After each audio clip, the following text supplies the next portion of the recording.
In the meantime, the Democratic Alliance has reviewed President Ramaphosa's presidency as he marks 100 days in office later this week, Saturday, I think.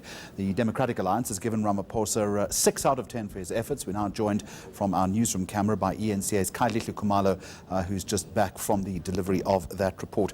So 6 out of 10, what are the deficits as far as the DA is concerned, Kyle?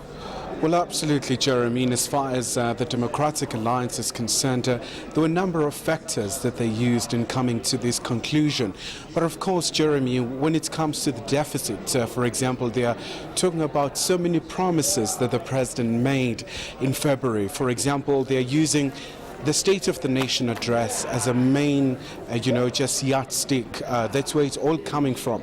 For example, when it comes to the issue of the economy, they're saying that as much as President Cyril Ramaphosa has infused euphoria and, of course, talking about multi-billion rand of investments, but when it comes to the issues, for example, of state-owned enterprises, that's where there are still challenges. And, of course, Jeremy, they're going as far as indicating that there has been positive steps in terms of trying to change the board, for example, at ESCOM and, of course, at Denel. But, of course, much more still needs to be done.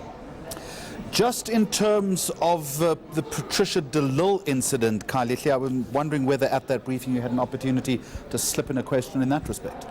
Well, by all means, Jeremy, we had an opportunity to ask a question to that effect, but the Democratic Alliance leader, Musa Maimane, stated categorically that the matter is in court now, so they're not prepared to say anything further apart from reaffirming that leaders should be held accountable for their actions, and also making a reflection to some resignations, for example, in a province like the Eastern Cape, where some heavyweights of the DA have gone back to the ANC, and Maimane is just saying, look, people are allowed to go back to their parties of choice. So, and also he's saying that won't have any effect in terms of the party's electoral fortune come the 2019 elections. Kai, just finally, I want you to refer to one particular extract that we're going to play from Musi Maimane, and essentially saying that generally, though, there is a degree of optimism. Set this up for us very quickly. Well, absolutely, Jeremy. That was a concession from the side of Mr. Musi Maimane. But also, Jeremy, he went as far as saying the current president of South Africa, Cyril Ramaphosa, is no angel. For over 9 years, he was part and parcel of then President Jacob Zuma's administration. Maybe if we can just take a listen to what exactly he said. I think we could elect anybody, and I think you could conclude the fact that South Africans would feel much more optimistic just by virtue of where we were.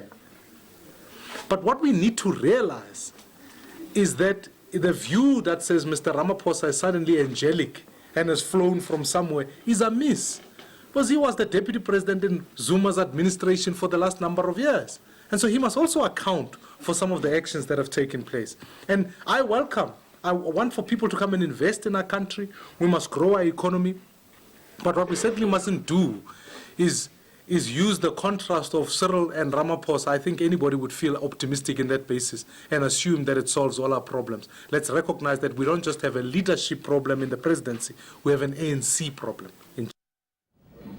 All right, reflecting on 100 days in office. Khayelihle Khumalo in the newsroom, thank you very much indeed. That was Musi Maimane, 100 days officially up on Saturday this week.